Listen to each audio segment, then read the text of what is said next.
مالک دنیایی شافع عقبایی فرد و بی همتایی یا زهرا یا زهرا چشمه ایمانی رحمت رحمانی لطف بی پایانی یا زهرا یا زهرا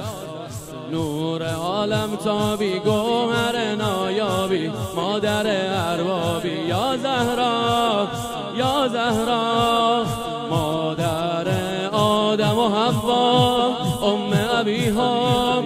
سایه مهر تو روی سر دنیا حرم تو عرش معلا زریح و مرقد تو صحن دل ما زریح و مرقد تو صحن دل ما یا زهرا سینه زن علی مادر یا زهرا تاج سر یا زهرا مادر یا زهرا تاج سر یا زهرا صدیقه اطهر یا زهرا ورد لبهای پیغمبر یا زهرا ذکر هرز حیدر یا زهرا مادرم یا زهرا مادرم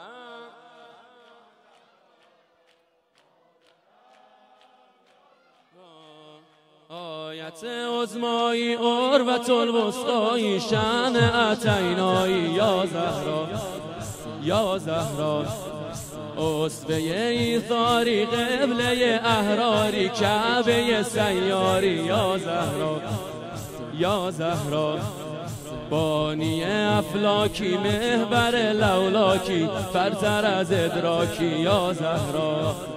یا زهرا طاهر هانی حلما انسی هورا چادر تو شرف پاکی و تقوا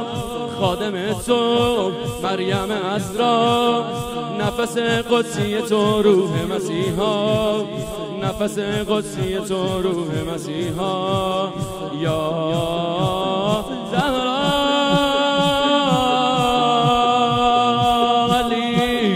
ریحانی مادر جان جانی مادر ریحانی مادر جان جانی مادر روح دین و ایمانی مادر عالم فانی و جاویدان مادر شرح قدر قرآنی مادرم یا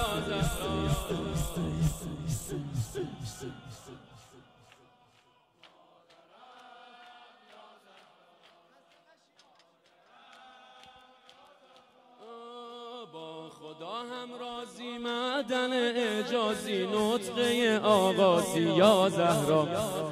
یا زهرا صاحب الالطافی جامع الاطرافی مصدر اوصافی یا زهرا یا زهرا سر او ادنایی علم الاسمایی زهره زهرایی یا زهرا یا زهرا هم کف و هم سر مولا عالی علیا تا ابد امر شما لازم الاجرا درجات و شأن تو بالا دلیل خلقت عوالم بالا دلیل خلقت عوالم بالا یا زهرا جان مادر علی دلدار حیدر تنها یار حیدر دلدار حیدر تنها یار حیدر تو سختی ها غمخوار حیدر حافظ و محرم تو یا حیدر تا آخر پای کار